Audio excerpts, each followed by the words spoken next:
Tonight, we have news on the debt exchange program as government extends deadline to January 31 and demands to exclude individual bondholders increases. Also, PRC releases 2023 first quarter electricity and water tariffs. We have a breakdown of the figures. And in our latest Drive Safe Diaries, we'll look at depressions on the highways. Hello, I am Emefa Apawu and you're welcome to Joy News Prime. I'll be your host for the next 60 minutes live from our Fanofa studios here at Kukumlimli. This is Joy News. Thanks for staying with us. Let's settle for details now. And tonight it is emerging that the Ghana Association of Banks has directed commercial banks to reject the amended debt exchange offer. The association asks banks not to sign up until its members' demands are met. Joy News understands the refusal of the banks to join the debt exchange program forced government to announce another extension of the program deadline today. All affected bondholders now have until the 31st of January to either accept or reject the offer. The Ministry of Finance is now hoping to use the next 2 weeks to consult broadly and wider. Charles Nixon Yeboah, head of our business team here at Joy News, joins me via Zoom with details of what we are learning from the Association of Banks. Well, Nixon, what more do we know about these directives to the commercial banks? Tell us. Well, Emefa, you rightly said so a while ago, and let me repeat, it's just a paragraph statement that was directed to the banks. And if I may read this statement, and the statement from the Ghana Association of Banks to its members read, from the uncertainty surrounding the program, Ghana Association of Banks recommends that all banks must stay any further movement on the exchange until our demands have been met. However, in the event that a bank may have to move forward to exchange, the MD or the Chief Executive must inform the CEO of the Ghana Association of Banks directly of the decision. And you and I know that the banks have significant holdings in bonds. And if you look at the MPC report in November, clearly the report stated that securities remain the largest component of banks' investment portfolio as of the end of October 2022. The share of securities rose to 84.5% in October from 71.3% in October 2021. So clearly it tells us that banks have a lot of concentration of investment in bonds. Okay. And they are very mindful of the impact of the debt exchange program on their operations. We all know that the three critical financial soundness indicators, indeed, if the debt exchange program is not, the terms are not really negotiated very well, could impact on these indicators. And they are the capital adequacy ratio, the non-performing loans, as well as the liquidity ratio. And these are very critical ratios. Indeed, the central bank have relaxed or revised some of the requirements for the bank, but the banks still believe that they have a lot of investment in these assets. And for me, the banking industry or the banking sector is the engine of growth. So the banks indeed want their assets to be protected, and that's very critical. However, we also find ourselves in a difficult position in which all the stakeholders, to a larger extent, must compromise with government for the country to find an amicable solution in terms of this debt exchange program. Okay, well, I'm sure you've been looking at specifically the demands and the concerns that these banks are raising, but really tell us about the reaction to this particular directive from the banks. I'm sure you've been interacting with some of your sources within there. What has been the reaction, you say?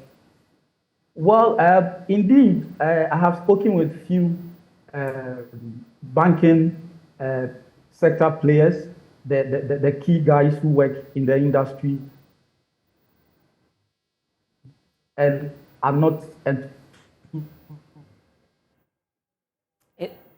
It appears we have a terrible connection to Nixon Yeboah there, but he's been giving us details about this directive that the banks have been giving to their members following the extension by government. They want them to reject it in the current form, but we'll be interacting further with the Association of Banks on this. But despite the extension, though, Pressure continues to mount on government to exclude some holders in the program. The Pensioner Bondholders Forum, Individual Bondholders Forum and the minority in Parliament are pushing for government to abandon plans to include their investment in the debt restructuring program. We'll hear from them shortly on this, but first, a special report by my colleague Jojo Kobina put together this to adapt a bond of sorrow and catalogs the harsh realities the program presents to individuals, not just them, their families as well. No matter how much money you make, financial advisors will urge you to put your money away for a rainy day. They also advise investing your funds rather than simply keeping them idle in a bank account. To become financially free, they preach that invest in treasury bills, bonds, and properties. That is exactly what Roberta did. After saving and opting for voluntary retirement from her company after working 18 years, she put her savings and benefits into government sovereign bonds. I could have put it in savings, but the savings within the interest rate is nothing to write home about. I knew that it was a government product. I'm not the only one affected. It will surprise you the number of calls I receive in a day. Okay, I have a colleague who has stroke. He's down with stroke. He also took the package because at a point when you are ill, the organization can't take care of you till you are well. At a point you will have to go home. You will be on half salary, and then eventually you will go home with nothing. So he had to also opt in for the voluntary exit. As I talk to you now, he can't speak, he can't talk. So it is the wife who, and then another colleague who is managing, so that when he gets the coupon, they take it, buy the drugs and other stuff, and then for their upkeep. So imagine such a person, they don't even know how to relay the information to him. Because you see, it is worrying. And you can't just understand. You can't, I don't know the adjective to use. You can't just believe that something like that will happen. So we are still in, what English word are we still dreaming, or we are still hoping that, we wouldn't be roped in. You see, because it can't be true. We are still in that land that it can't be true. It cannot be true. Then how do we survive? The investment was supposed to put a smile on her face, but it has rather become a source of anxiety in giving her sleepless nights. Finance Minister, there was a communique that was explicit that individual bondholders are exempted from the debt exchange. So at least we knew that we were okay. Only for the holidays, for us to see on social media that individual bondholders have been roped in. When I saw it, I wasn't crying, but tears were, all over my face. It started when President Akufo-Addo addressed the nation, assuring investors that there will be no haircut on investments. There will be no haircuts. Mr. Larry Jage, a retiree and also a bondholder, said he felt reassured when the president spoke. Subsequently, Finance Minister Kenneth Furiata said individual bondholders will not be part of the debt exchange program, and that set his heart at ease. In fact, I was impressed. Then, subsequently, I am disappointed, especially in the leadership of this country. These are people who assured us that there will be no haircuts, number one. They assured us that individual bondholders will not be involved. If you juxtapose this in the general political representation of the past, that they will never go to the International Monetary Fund or the World Bank and the other institutions, you don't know who to believe again. But on the eve of Christmas, the government made a U-turn. The government modified its 137.3 billion cedis domestic bond exchange program to include individual bondholders. Although voluntary, it was more like take it or leave it. Government bonds has been a trusted partner all this while. But we are in a very difficult situation that if we don't work together to redeem the market, we may all crash. And that is where we are. It's like when you are sick and you have to take a bitter medicine to get better. It's difficult to take the medicine, but as you drink the bitter medicine, by the next day or two, you begin to get well. This is where we are. We understand the difficulty or the pain, as you put it, that they may have to give up something in terms of losses on their interest, but at the same time, they are helping to build a strong bond market for the future. The president's cousin, Gabi Ochiridako, tweeted, "If the no compromise situation to it wins, then what has been achieved? It may lead to national debt default. So what then happens to the value of your bonds after? Potentially worthless. If participation is low, we jeopardize resolving the economic crisis and hardships. This has sent blood pressure spiking." And it's scary. They don't care whether an old man dies because he cannot buy or purchase his drugs. They don't care. Even government officials don't care. They are on air. They don't seem to care because they are riding in their four wheels bought by fine money. Many of these bondholders, who ordinarily would not speak publicly, called into Joy FM studio to vent their frustrations. Why can't you be very specific and tell us that if you don't participate, you lose your money? Then some of us will commit suicide rather than go through the pain.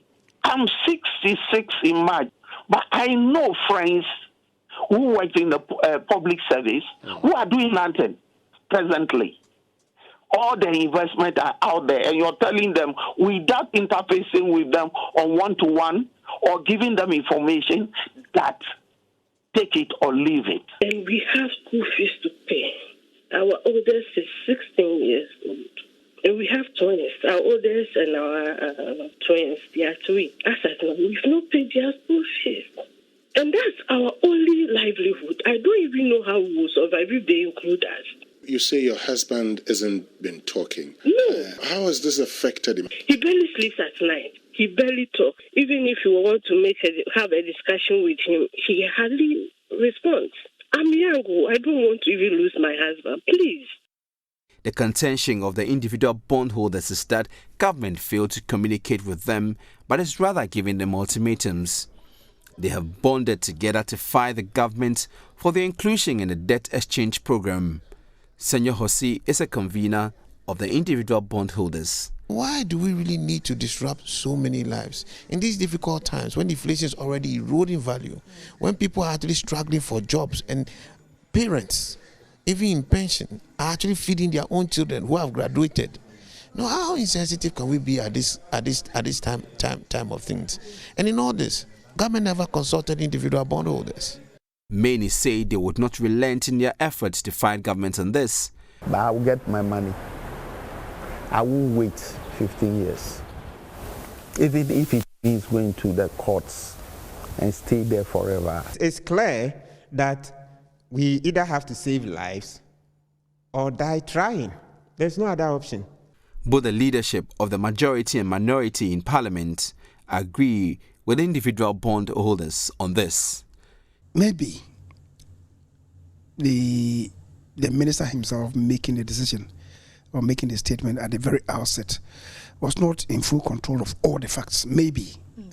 And that is why maybe I support the cause that, and well, I keep repeating that nothing can take the place of further consultation, deepening and broadening consultation for people to have a buy-in, because it's about livelihoods, it's about life. 16th January 2023 is the deadline for individual bondholders to agree to be part of the debt exchange program. With the future uncertain, many individual bondholders are not sitting pretty. Bond investors are brooding over how to get back their money and never ever think of investing in government bonds because this one has been a bond of sorrow. The consequences of this are going to be dire. You know why? The credibility that has been built in the financial services sector the last 25, 27 years is dead. Go to those selling safes, they will tell you that people are buying safes. No, never. No. Why would it be, what would be your reason? Why should I invest? Because with what is happening, I will never, even with T-bills, I think now what you can do is to put your money or place your money in your room or somewhere. Keep your money in your room and not invest. That would be better, because it looks like there's no safe investment anymore here in Ghana. Bonds of sorrow that are put together by my colleague Jojo Kobna, available on myjoyonline.com. Well, the minority in Parliament has also threatened to embark on a nationwide roadshow to ensure bondholders reject the current debt exchange program. Addressing the media, the minority said the program in its current form poses serious risk to individual bondholders, the banking sector and the entire economy. They are calling for broader consultation. Well, failure to do so, they will embark on a roadshow. There's more in the following report.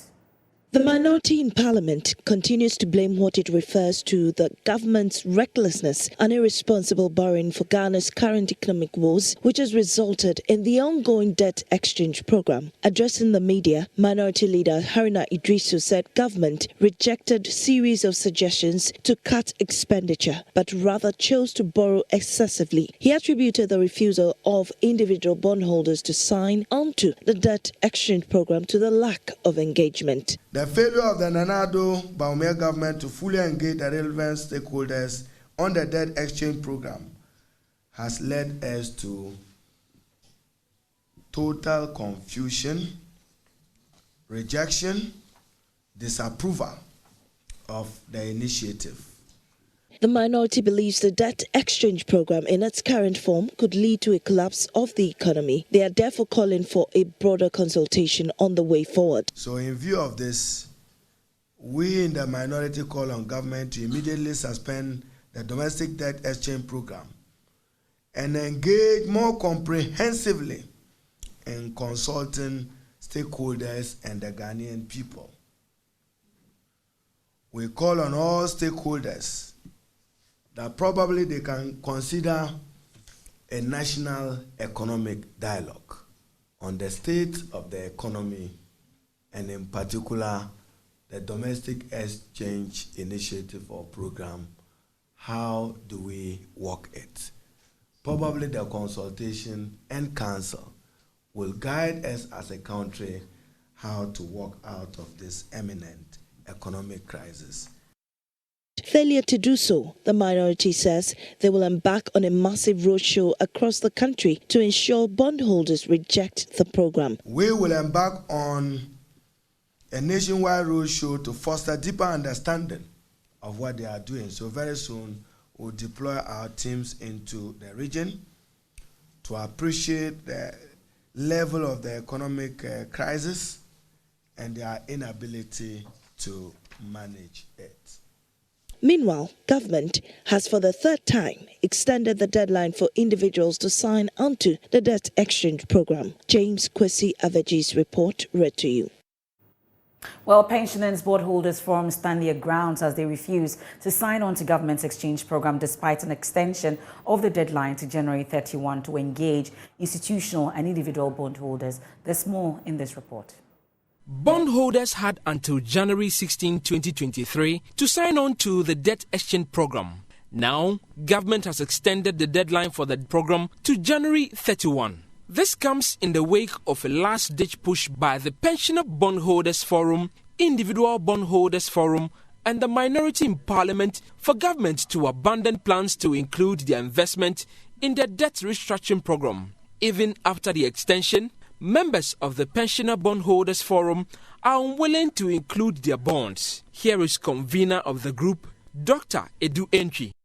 Whether or not the time for the closure of the invitation is ended or is extended, we have said we are not tendering in our bonds.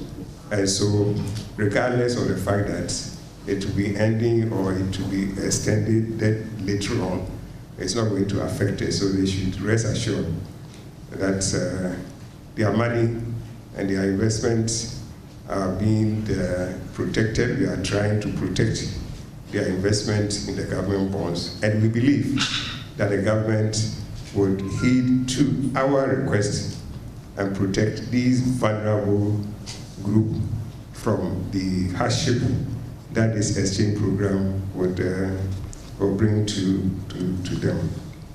Meanwhile, the group has served notice it will embark on a demonstration on Monday, January 23, if the finance minister fails to dialogue with them and also agree to exempt their funds. We would embark on convergence. We will convene at the Ministry of Finance and try to get the minister to speak with us if we don't get the minister today. Because of the numbers that may go, you need to inform the police. Otherwise, today we're going to go in our numbers, but we would have breached the laws of the land. It's troubling and something must change, not my words. These are the words of the Gamanche to describe government's decision to rope in individual bondholders in its domestic debt exchange program. Speaking after the Ghana Individual Bondholders Forum presented a petition to him at his residence here in Accra, asking for his intervention, the Gamanche, Kin Takite Kutru II, assured he will engage government on the matter. We'll hear from him in a moment, but first, listen to a member of the group, Selassie Bedema. She used 5,000 Ghana cedis of her coupon to buy medication for her mother every month. She says if government succeeds, it will spell doom for her and her family. I have a lot of dependents. My mom is still alive with a lot of medical conditions. So almost every month we buy medications, almost to the tune of 5,000 cedis. Yes, I have a son who is not very well, so he's also on constant medication, and I have a lot of dependents.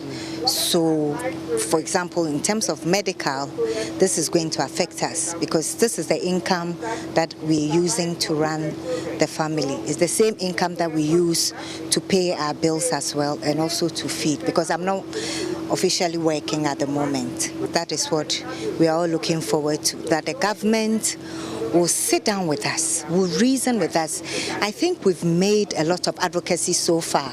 So I don't really know what the government is waiting. Is the government waiting to see dead bodies in the streets? Is the government waiting for us to hit the streets with demonstrations before it listens to us or before it reasons with us? I don't think this government is being fair to us at all as citizens who entrusted our lives in their care. And then you want to deprive us of our livelihood. It's not fair, it's not right, and something has to be done to alleviate the suffering of all of us. Thank you. Thank you. Well, we can hear from lawyer for the individual bondholders, Martin Pebu. He says the affected persons are on bended knees for the revered kin to intervene because they will die if nothing is done about the situation. Oniga, we are on bended knees today in your palace, beseeching you as the overlord of the Ghana state to kindly step in to this debacle that the government of Ghana intends to take poor working Ghanaians through, which is that the government is asking bondholders, people who have as low as 10,000 Ghana, 20,000 Ghana, and so on and so forth, to bring in those bonds and to collect new bonds. And the effect, Niga, respectfully, Your Royal Highness, will be that this year, 2023, the government of Ghana proposes not to pay even 1 cedi by way of interest. Not even 1 cedi by way of interest, 2023. Meanwhile, this money that our members have is their salary.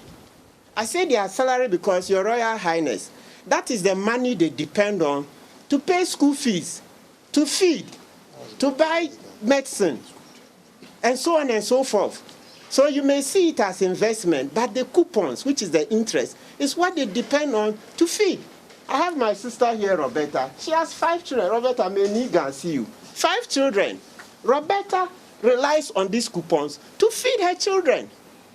So the government attempt to give us new bonds and not to pay interest this year means that the 5 children and the mom should go hang. That's the meaning. Because without the coupons, Your Royal Highness, Roberta and family will not live. That is why we are begging Niga, we are on bended knees, that step in respectfully, talk to government for us, that the money they see, it's not a luxury, it's not just saving, but that is people's salaries that they've invested so that the interest they get, they can feed on. And that it is not equity, it is unconstitutional for government to take this money, and in the budget you will find that government wants to go and give other poor people money. Well, Lawyer Apawu also described as disappointing government's decision not to set aside but extend the deadline for the domestic exchange to 31st of January. We are extremely disappointed about the extension.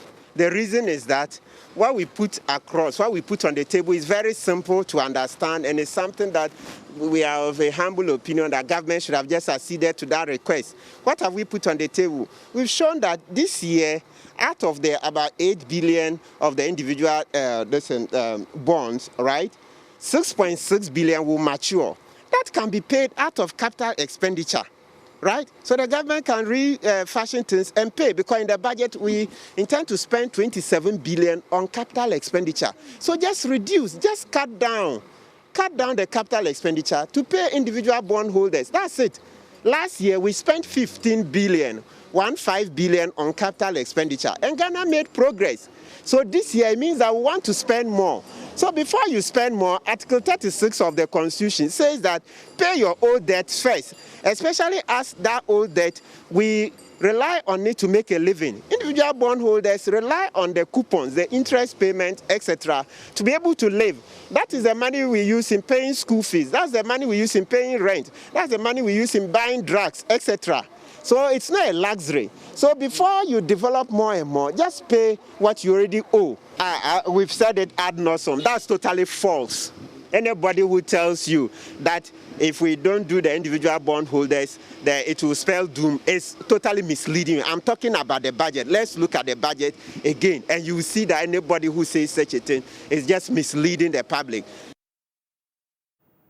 Well, let's now hear from Gamanche Kin Teku True the second. He says government's decision to open individual bondholders in the domestic debt exchange is worrying, as he says something must change. When avenue ne wali akeshi avi no botemi ne wonu saneko e afi na agba ejake I thought it's a new year, so the troubling issues had ended in 2022, and we have started a new year devoid of the many worrying issues.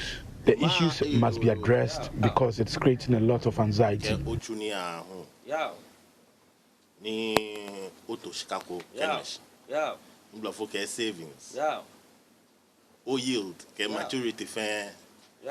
It is troubling that government will decide to touch the investment of people.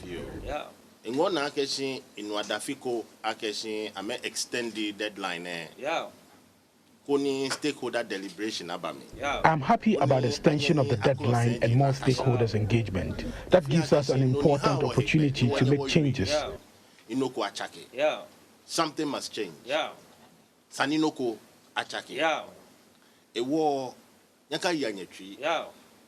Mo ba pianke solemo. Ni wokwe. Ofemo ni sanimana.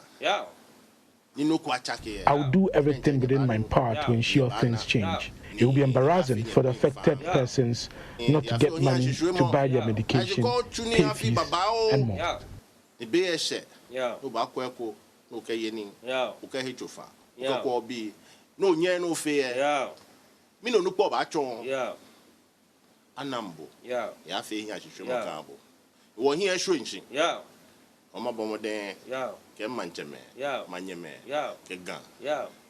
to ku notral o fe Yeah. wo kwe Yeah. na mla lo e wo kala tashi Yeah. fe bo ne ba ji e Yeah. ba nu wo e Yeah. nwe mo fi o na twa no manya ba Yeah. Gamanche Teko. True, the second, taking us on a quick break here on the Joy News Prime. Still to come, PURC releases 2023 first quarter electricity and water tariffs. I have a breakdown of the figures.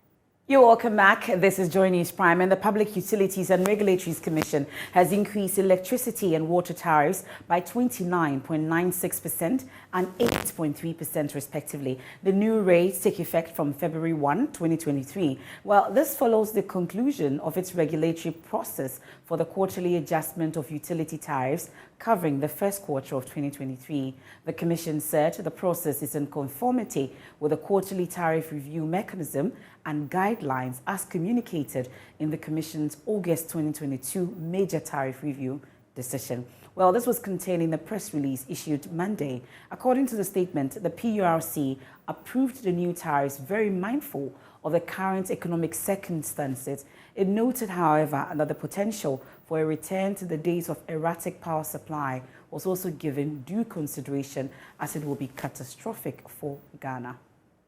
August 2022, we had a tariff review, but that was a major tariff. We have the difference between major tariff and an adjusted or quarterly review of the tariffs. For instance, the last tariff adjustment, we use an average exchange rate of 7 cedis 52 pesos. And in the current situation, we are using an average exchange rate of 10 cedis 54 pesos to do the calculations. Now that means that the utilities using the exchange rate alone, they are under recovering, and there's an exchange rate loss over there. So we need to correct for that effect. If you are unable to adjust the tariffs or review the prices to make sure that it conforms with what is on the market, then obviously the revenue requirements of the utilities will be low. Now, if they don't have enough revenue to purchase, let's say, crude oil, let's say, gas to power the thermal plants, obviously they might not be able to power all the thermal plants, and you will lose out in terms of capacity. That obviously would impact in terms of the services that they provide. So in the popular parlance of Ghana, we say doomsaw. Now, if there's doomsaw, industries will suffer, utilities will, the individuals will suffer. And we think that the alternative, if there's no power, electricity, for instance, is even more dire than if we have the power running. If you don't have electricity and you need to buy, let's say, diesel to power your generator, it's even much more expensive. If Ghana Water doesn't have the power, they cannot obviously power their machines to deliver water to our homes. So in the wisdom of the Commission, having taken all these things into consideration, they made that there should be an upward review of electricity tariff of 29.96% across board, and also to have an average increase in water prices by 8.3%. Well, as promised, we have a breakdown of the figures as it looks like now. And Isaac Ofieje-Minta is our data analyst and in-house research desk. He joins us in the studios with more on this. I always look forward to seeing you on the news, because you're going to give us a breakdown of the figures for us to understand. So let's go through it. Well, let's look at the factors, causing this current upward adjustment we see in electricity and both water tariffs. So we're looking at exchange rates, for instance. So the last time that PRC adjusted upwards their tariff, they used an assumption rate in terms of the exchange rate. So it's around 7 cedis, 52 pesos for $1. Okay. Now they're saying that they are projecting that by the first quarter of 2023, the dollar will move to somewhere around 10 cedis, 54 pesos. But we know that if you look at the market rate, for instance, right now, Bloomberg is reporting somewhere 12, cedis per dollar. One thing they also cited was inflation rates. In August, when they did the major upward adjustment, inflation was somewhere around 10.7%, 10.6%. Okay. Now they are projecting that we probably will have the first quarter of 2023 inflation around 42.63%. We ended the year at 54. Absolutely, 54.1%. So we simply know that inflation is probably going to go up, but they are projecting that in the first quarter of 2023, we may have an average inflation of 42.63%. So based on these two projections and other factors, that's why they are actually, increasing the current tariff that we see. So we've been looking at also what it means in terms of the consumption. So if you're a lifeline, consumer, if you consume between 0 to 30 kilowatts per hour, then it simply means that your tariff is now going to increase from 41 pesos to somewhere 54 pesos. If you are, other residential user, you're going to move from, some 89 pesos to now 1 cedis, 15 pesos. Those who are non-residential users will be moving from 83 pesos to now to 1 cedis and somewhere 8 pesos. Now, if you look at water, for instance, Emefa, if you look at the next slide, talking about water, you can actually see that for water, those who are consuming water, if you look at water, those who are consuming between 0 to 5 cubic meters, you will be moving from 41 pesos now to 54 pesos. Those within the range of 5 will be moving to 1 cedi 50 pesos, and all that we see over the sachet water producers will also have an increase in their their tariff as well. Now, we've been tracking this. We know when this issue came up, Ghana Water Company, they were requesting for 334% upward adjustment. Yes. Electricity Company of Ghana, ECG, was also requesting for 148. They ended up getting 21 and 27% respectively. Which they say is inadequate. woefully Exactly, a huge variance between what they proposed and what they actually got. So if you look at this new adjustment, it will give them some sort of relief in terms of what they requested for in August and what they actually got. So the final one will be the number of times we've seen, upward adjustment in terms of tariffs. We've been looking at the data, and you've seen that we have 16 decisions made so far. 16 of them have been, 30 decisions made so far, 16 of them have been upward adjustments, reduced around 12, and then 2 no change. Now let me show you this color code that we were able to generate for our audience to watch at home. If you look at this beautiful color code, it's beautiful, but the news in there is... What is it? Yeah, exactly. So we're looking at, if you see red, it means in that year we saw electricity started going up. If you see yellow, it decreased. In blue, it means there's no change. Now, from 2010 to 2022, we've seen, series of, changes and upward adjustments, and some no change and also reductions. But 2022, that is when we saw in August where electricity and then water were all increased, and then we're expecting that we carried this into 2023. Then bingo, there we see another upward adjustment. So we weren't really expecting this, but the reason they gave inflation, exchange rates, and other factors actually causing them to avoid doomsaw and other, sorted or supply of water in 2023. That's why we are seeing the 29% and the 8% increment in both electricity and water tariff, respectively. Well, I hope we'll keep this color code, and then by the end of 2023, when we meet in 2024, if you're likely to see more colors, or please, if the red stays just one for the year 2023. But Kofi, you always make it interesting, understanding the figures. Thank you so much to you and your team for making it possible. That's my colleague Kofi J. Minta. He's a data analyst, in-house data analyst. I'll come in and learn from the team.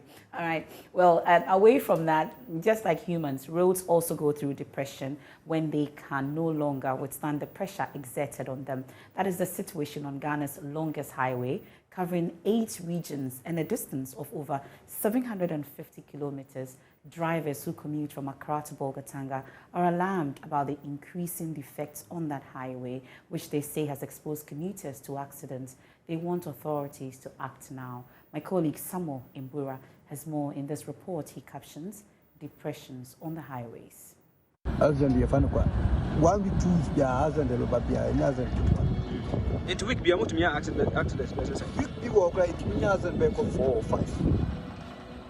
Many portions of Ghana's roads are divided into 2 mountains with valleys in between.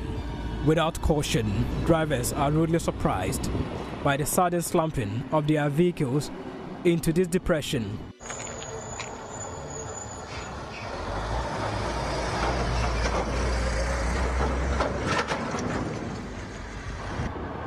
Failure to firmly grip the steering wheels would mean losing control and possibly a fatal accident.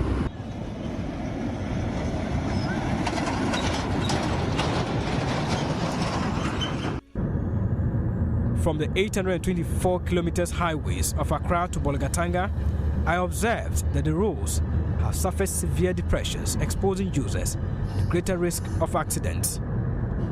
But what has accounted for these defects on the road?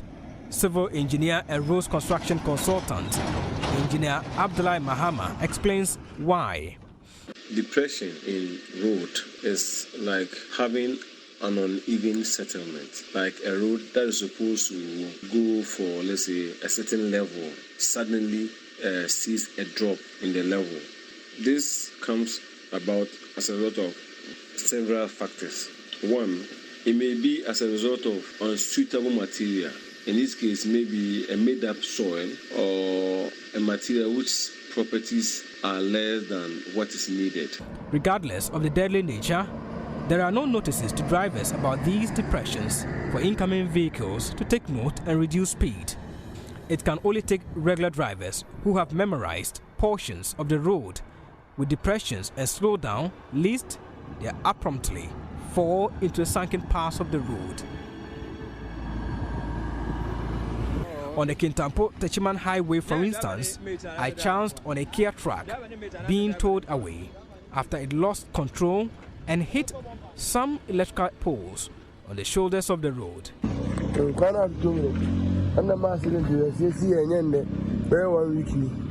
Bad nature of the road has caused this accident involving this truck we are towing. Drivers are really exposed to danger on this road.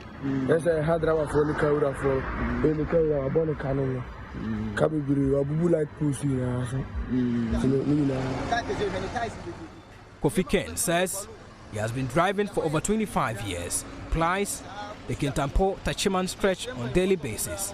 He is worried about the dangers drivers are exposed to because of the poor nature of the road. Ken wants authorities to quickly address the death trap. And so do not want to go. Also, Niama, it me balance my heading with me to form. Balance to do those drivers who are not regular on this road, they easily bump into the sunken parts of the road, which sometimes lead to fatal accidents. It's a situation that really needs to be fixed.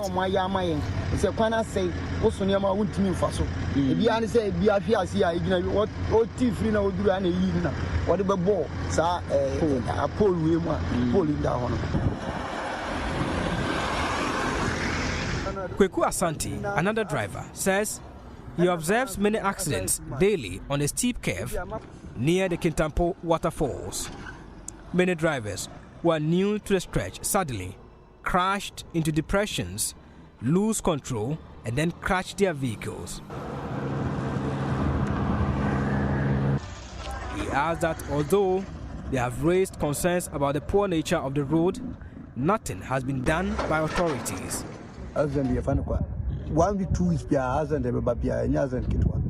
The depression is dangerous to we the drivers.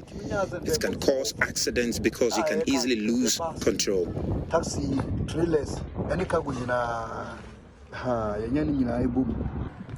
The situation on the Bolgatanga Tamale, Techiman Kumasi and Kumasi Accra highways was no different, as I could observe countless depressed portions of the road. We wrap up today's edition of Joy News Prime here on the Joy News channel.